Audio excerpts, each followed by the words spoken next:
Esmaspäeval toimub meil taas kord üks grupisessioon, kus meie taotlus on seekord mina olen rahaliselt edukas. Ja see on selline teema, kus me kõik ilmselt tegelikult tahaksime päriselt olla rahaliselt edukad, sest me tahaksime endale lubada, enda soove võib-olla teostada ja kui meil oleks rahalisi võimalusi, meil on seda kõike palju kergem teha.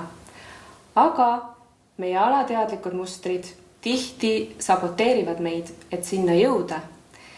Ja meil võivad olla need veidi erinevad, aga on teatud sellised mustrid, mis kipuvad korduma inimeselt inimesele.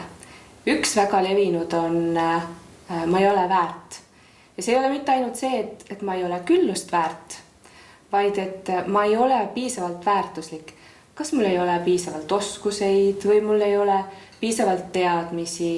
Ühesõnaga justkui nagu midagi on puudu, aga mitte ainult ei ole siis raha puudu, vaid just see puudu, et kuidas ma sinna rahalise edukusse üldse suudaksin jõuda.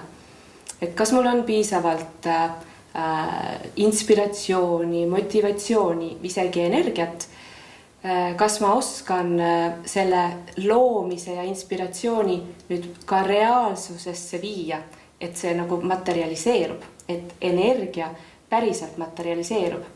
Et kuidas nagu jõuda selleni, et ma olen rahaliselt edukas, et võib-olla ei peagi nii väga muutma seda nagu raha teemat, vaid tegelikult meil tuleb ikkagi vaadata enda väärtustesse või nagu, kuidas me ennast oma väärtustes tunneme.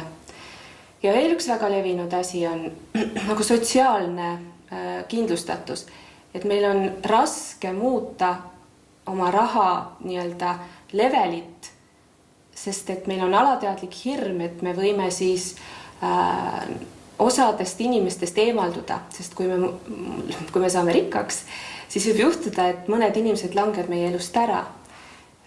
Ja me tahame lojaalsed olla ka oma sünniperele, et me võime siis ka sünniperest hakata erinema. Nii et üsna sageli, mis on selline varjatud muster, aga tegelikult üsna sageli annab see muster just nagu inimestel tunda, et ma tahan tegelikult seda, ma tahan olla rahaliselt edukas, aga kuidas ma seda teen, sest ma pean siis ise muutuma, et see on nagu identiteedi muutumise küsimus. Nii et esmaspäeval hakkamegi siis vaatama, mis seal taga võivad olla ja müstiik taas kord viib seda läbi. Ja kui see sind huvitab, kui see sind tõmbab ja sa tunned, et sa tahad tegelikult olla rahaliselt edukas ja et sa oled seda väärt, või et sul on veel vaja midagi endas üle vaadata, et sa tunneksid, et sa oled seda väärt, siis tule esmaspäeval grupisessiooni ja võta meiega ühendust, kui sul on ka küsimusi. Nii et kohtumiseni!